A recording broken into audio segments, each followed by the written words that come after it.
Lion ಟಿವಿಗೆ ಸ್ವಾಗತ. ನಾನು ಬಸವರಾಜು.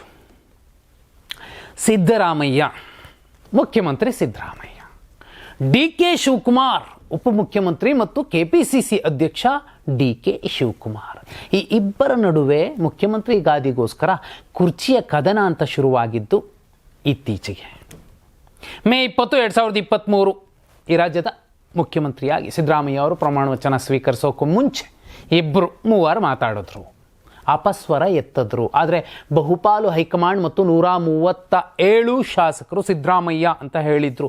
ಈಗ ಸಿದ್ದರಾಮಯ್ಯ ಅವರ ನಂಬರ್ ನೋಡಿ ಶಾಕ್ ಆಗಿರುವಂಥದ್ದು ಆರ್ ಎಸ್ ಎಸ್ ಅಂದರೆ ರಾಷ್ಟ್ರೀಯ ಸ್ವಯಂ ಸೇವಕ ಸಂಘ ಅಲ್ಲ, ಮತ್ತಿನ್ಯಾರು? ದೆಹಲಿಯ ಕಾಂಗ್ರೆಸ್ನ ಟಾಪ್ ಲೀಡರ್ ಸಿದ್ದರಾಮಯ್ಯ ಅವರ ನಂಬರ್ ನೋಡನ್ ಶಾಕ್ಗೆ ಗುರಿಯಾಗಿರುವಂಥದ್ದು. ಯಾಕೆ? ನಿಮಗೆ ಆರಂಭದಿಂದಲೂ ಒಂದು ವಿಚಾರವನ್ನು ಹೇಳಬೇಕು, ಯಾಕಂದರೆ ವಿಡಿಯೋದ ಎಂಡ್ ತನಕ ನೀವು ನೋಡಿದ್ರೆ ಅದರ ಕ್ಲಾರಿಟಿ ನಿಮಗೆ ಸಿಗುತ್ತೆ. ವಿಶೇಷ ಅಂದರೆ ಸಿದ್ದರಾಮಯ್ಯ ಅವರು ಬೇಕಾ ಬೇಡವಾ ಅಂತ ಕೇಳಿದ್ದು ರಣದೀಪ್ ಸಿಂಗ್ ಸುರ್ಜೇವಾಲಾ ಅವರು.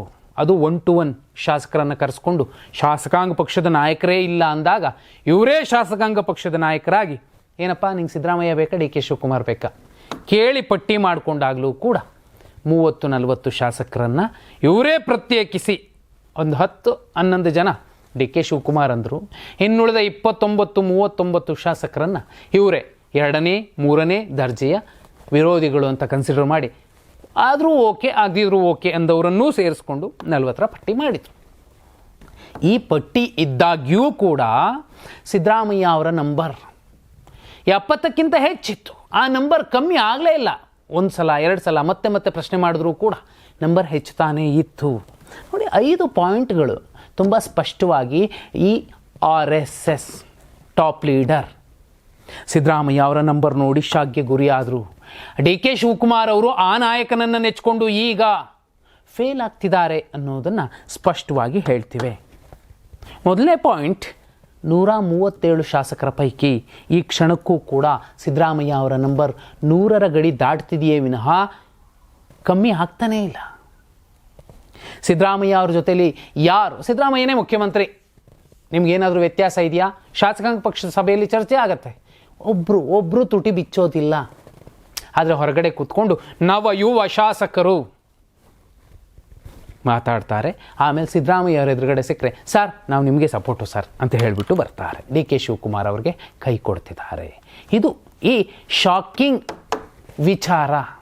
ಏನು ಮಾಡಿದ್ರು ಸಿದ್ದರಾಮಯ್ಯ ಅವ್ರನ್ನ ನಾವು ಕೆಳಗಿಳಿಸೋಕ್ಕೆ ಸಾಧ್ಯ ಇಲ್ಲ ಅನ್ನೋದು ಆ ನಾಯಕನಿಗೆ ಗೊತ್ತಾಗಿದೆ. ಅದು R S S. D K Shivakumar ಅವರು ಇದೇ ಆರ್ ಎಸ್ ಎಸ್ನ ನೆಚ್ಕೊಂಡಿದ್ರು. ಆರ್ ಎಸ್ ಎಸ್ ಯಾವ ಆರ್ ಎಸ್ ಎಸ್? ಆ ವಿಚಾರ ನಾನು ನಿಮ್ಗೆ ಹೇಳ್ತೀನಿ. ಎರಡನೇದ್ದು, ಡಿ ಕೆ ಶಿವಕುಮಾರ್ ಅವರ ನಂಬರ್ ಹೆಚ್ಚಾಗ್ತಾನೇ ಇಲ್ಲ.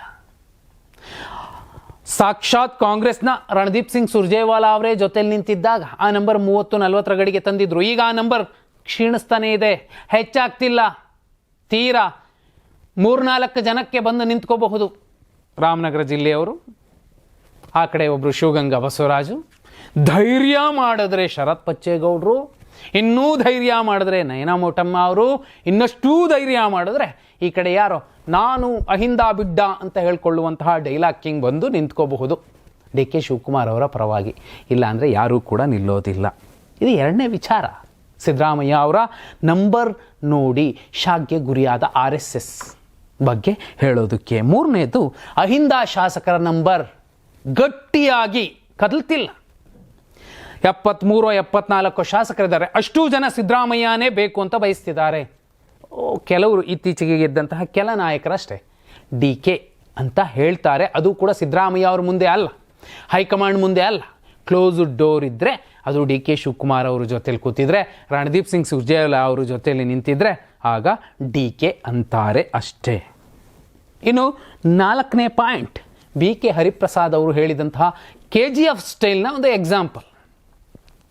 ರಾಖಿ ಭಾಯ್ ಅನ್ನೋ ಒಬ್ಬ ವ್ಯಕ್ತಿ ಅಹಿಂದಾದ ನಾಯಕ, ಹೆಚ್ಚು ಕಮ್ಮಿ ಮಾಡಿದ್ರೆ ಏನಾಗತ್ತೆ ಅನ್ನೋದಕ್ಕೆ ಅವರು BGF ಬಗ್ಗೆ ಹೇಳಿದ್ದಾರೆ. ಬಂಗಾರಪ್ಪ ಗೋಲ್ಡ್ ಫೀಲ್ಡ್ಸ್ ಸಾರೆಕೊಪ್ಪ ಬಂಗಾರಪ್ಪ ಅನ್ನುವಂತಹ ನಾಯಕ ಕಾಂಗ್ರೆಸ್ ಪಕ್ಷವನ್ನು ಬಿಟ್ಟೋದಾಗಲೆಲ್ಲ ನಮ್ಮ ಪಕ್ಷ ನೆಲ ಕಚ್ಚಿದೆ. ಅದು ಅಹಿಂದ ನಾಯಕರ ಲೆಕ್ಕ. ಅದು ದೇವರಾಜ ಅರಸುಗೆ ತಗೊಳ್ಳಿ, ಬಂಗಾರಪ್ಪಗೆ ತಗೊಳ್ಳಿ, ಸಿದ್ದರಾಮಯ್ಯಗೆ ತಗೊಳ್ಳಿ. ರಾಖಿ ಭಾಯ್ ಅಂದರೆ ದೆಹಲಿಯನ್ನು ನಡುಗಿಸಿದವನು. ಅದೇ ರೀತಿ ಬಂಗಾರಪ್ಪ ಅಂದರೂ ಕೂಡ ನಿಮಗೆ ರಾಖಿ ಬಾಯ್ ಲೆಕ್ಕ ಅಂತಲೇ ಅರ್ಥ ಮಾಡ್ಕೋಬೇಕು. ನೀವು KGF ಫಿಲಮ್ ನೋಡಿದ್ದೀರಾ? ಈ ಥರ ಸಿದ್ದರಾಮಯ್ಯನೂ ಅಷ್ಟೇ, ದೇವರಾಜ ಅರಸುನೂ ಅಷ್ಟೇ, ಸಾರೆಕೊಪ್ಪ ಬಂಗಾರಪ್ಪನೂ ಅಷ್ಟೇ. ನೀವು ಅಹಿಂದ ನಾಯಕರನ್ನು ಮುಟ್ಟಬೇಕಾದ್ರೆ, ಕರ್ನಾಟಕ ಕಾಂಗ್ರೆಸ್ನ ಅಹಿಂದ ನಾಯಕರನ್ನು ಮುಟ್ಟಬೇಕಾದ್ರೆ 1 ಸಲ ಅಲ್ಲ 100 ಸಲ ಯೋಚನೆ ಮಾಡಿ. ಅವ್ರ ತಂಟೆಗೆ ಹೋಗಬೇಡಿ ಸಾರ್ ಅನ್ನೋ ಡೈಲಾಗ್ ಇದೆಯಲ್ಲ, ಆ ಥರನೇ ಎಕ್ಸ್ಪ್ಲೈನ್ ಮಾಡಿ ಬಂದಿದ್ರು. ಹೇಳಿ ಕೇಳಿ ಅವರು ಕೂಡ ಬಂಗಾರಪ್ಪ ಅವರ ಸಮಾಜಕ್ಕೆ ಸೇರಿದ ನಾಯಕರು. ಸಿದ್ದರಾಮಯ್ಯ ಅವ್ರ ಜೊತೆಯಲ್ಲಿ ಗಟ್ಟಿಯಾಗಿ ನಿಂತವರು. ಆ ಎಕ್ಸಾಂಪಲ್ ಮತ್ತು ನಂಬರ್ಗಳ ಲೆಕ್ಕವನ್ನು ಕೇಳಿದ ಮೇಲೂ ಕೂಡ RSS ಶಾಕ್ಗೆ ಗುರಿಯಾದರು. ಯಾರು? ಇನ್ನು DK ಶಿವಕುಮಾರ್ ಅವರ ಬೆನ್ನಿಗೆ ನಿಂತಹ ಆ RSS ರಣದೀಪ್ ಸಿಂಗ್ ಸುರ್ಜೇವಾಲಾ ಅವರಿಗೆ ಈಗ ಅರಿವಾಗ್ತಿದೆ, ಅರೆರೆರೆ ಎಂಥ ತಪ್ಪಾಯಿತು. ನಾಳೆ ನಾನು ಆ ರಾಜ್ಯಕ್ಕೆ ಹೇಗೆ ಹೋಗೋದು? ಅದೇ ಅಹಿಂದ ನಾಯಕರು ಅಥವಾ ಅಹಿಂದ ಮತದಾರರು ಅಥವಾ ಅಹಿಂದ ಜನತೆ ನನ್ನನ್ನು ನೋಡಿದ್ರೆ ನೆಗೆಟಿವ್ ಆಗೇ ಫೀಲ್ ಆಗ್ತಾರೆ. DK ಶಿವಕುಮಾರ್ ಅವರು ಹೇಳಿದ್ರು, ಅವರೇನೋ ಹೇಳಿದ್ರು ಮತ್ತು ಮಾಡಿದ್ರು ಅನ್ನೋ ಕಾರಣಕ್ಕೋಸ್ಕರ ನಾನು ಒಂದು ದೊಡ್ಡ ತಪ್ಪು ಮಾಡಿದ್ದೀನಿ. ರಾಹುಲ್ ಗಾಂಧಿ ಅವರು ಖಂಡಿತ ತುಂಡಾಗೋ ರೀತಿಯಲ್ಲಿ ಅದಕ್ಕೆ ಹೇಳಿದ್ದು, ನನ್ನ ಅನುಮತಿ ಇಲ್ಲದೆ ನೀವು ಕರ್ನಾಟಕಕ್ಕೆ ಭೇಟಿ ಕೊಡುವಂತಿಲ್ಲ, ನಿಮ್ಮಿಂದಲೇ ಇದೆಲ್ಲ ಆಗಿದ್ದು ಅನ್ನುವಂತಹ ಖಚಿತ ಮಾಹಿತಿಯ ವರದಿ ಸಿಕ್ಕಿದೆ, ನೀವು ಹೋಗಬಾರ್ದು, ಹರಿಯಾಣದಲ್ಲೇ ಇರಿ, ಡೆಲ್ಲಿಲೇ ಇರಿ, ಹೋಗಬೇಡಿ ಅಂತ ಹೇಳಿದ ಮೇಲೇ RSS ರಣದೀಪ್ ಸಿಂಗ್ ಸುರ್ಜೇವಾಲಾ ರಾಜ್ಯಕ್ಕೆ ಬರ್ತಿಲ್ಲ, ಬರೋದಿಲ್ಲ.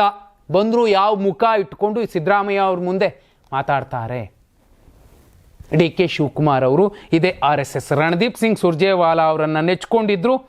ಆ ನೆಚ್ಚಿಕೆ ಈಗ ಕಷ್ಟ ಆಗ್ತಿದೆ. ಖುದ್ದು ರಣದೀಪ್ ಸಿಂಗ್ ಸುರ್ಜೇವಾಲಾ ಅವರೇ ನನ್ನ ಬಲ ಅಂದ್ಕೊಂಡಿದ್ರು. ಈಗ ಆ ಬಲವೇ ಬೇಡಪ್ಪ, ನಾನು ನಿಮ್ಮ ರಾಜ್ಯಕ್ಕೆ ಬರೋದಿಲ್ಲ ಅಂತಿರುವಂತಹ ಸಂದರ್ಭದಲ್ಲಿ ಸಿದ್ದರಾಮಯ್ಯ ಅವರ ನಂಬರ್ ಕಮ್ಮಿ ಆಗದೇ ಇರುವಂತಹ ಅವರ ದೈತ್ಯ ತಾಕತ್ತಿನ ಎದುರಲ್ಲಿ ಸಿದ್ದರಾಮಯ್ಯ ಅವರು ಯಾವ ಕಾರಣಕ್ಕೂ ಅವರನ್ನು ನಾವು ಇಳಿಸೋಕ್ಕಾಗಲ್ಲ. ನೀವು ಸಾಧ್ಯ ಆದಷ್ಟು ಹೈಕಮಾಂಡ್ ಹೇಳಿದಂತೆ ಕೇಳಿ. ಸಾಧ್ಯ ಆದರೆ ಸಿದ್ದರಾಮಯ್ಯ ಅವ್ರ ಜೊತೆಯಲ್ಲಿ ವಿಶ್ವಾಸದಲ್ಲೇ ಇದ್ದು ಸಂಯಮದಿಂದ ಅವರಿಂದ ಅಧಿಕಾರವನ್ನು ಸುಸೂತ್ರವಾಗಿ ಪಡೆಯುವಂತಹ ಪ್ರಯತ್ನ ಮಾಡಿ ಅನ್ನುವಂತಹ ಸಲಹೆಯನ್ನು ಕೊಟ್ಟಿದ್ದಾರಂತೆ. ಇದು ಸಿದ್ದರಾಮಯ್ಯ ಅವರ ತಾಕತ್ತು. ಇದು ಅಹಿಂದ ಅನ್ನುವಂತಹ ರಾಖಿ ಬಾಯ್ಗಳ ತಾಕತ್ತು ಕಾಂಗ್ರೆಸ್ ಪಕ್ಷದ ಒಳಗಡೆ. ಇನ್ನುಳಿದವರು ಮುಂದಿನ ರಾಜಕಾರಣ ಮಾಡಬೇಕಾದ್ರೆ ನಾನು ರಾಜಕೀಯ ಮಾಡೇ ಮಾಡ್ತೀನಿ ಅಂತ ಎಲ್ಲ ರೀತಿಯಲ್ಲೂ ರಾಜಕೀಯ ಮಾಡಲಿಕ್ಕಾಗೋದಿಲ್ಲ. ಹಾಗಿದ್ರೆ ಈ RSS ರಣದೀಪ್ ಸಿಂಗ್ ಸುರ್ಜೇವಾಲಾ ಅವರು ಮಾಡಿದ ಎಡವಟ್ಟು, ಮಾಡಿದ ತಪ್ಪು ಮತ್ತೆ ಮತ್ತೆ ಅವರನ್ನು ರಾಜ್ಯಕ್ಕೆ ಬರದಂತೆ ಮಾಡ್ತಾ ಅವರನ್ನೇ ನೆಚ್ಚಿಕೊಂಡಿದ್ದಂತಹ DK ಶಿವಕುಮಾರ್ ಅವರು ಕೂಡ ಇನ್ನು ಮೇಲೆ ಸೈಲೆಂಟಾಗಿ ಇರಬೇಕಾಗತ್ತಾ? ಕಮೆಂಟ್ ಮಾಡಿ.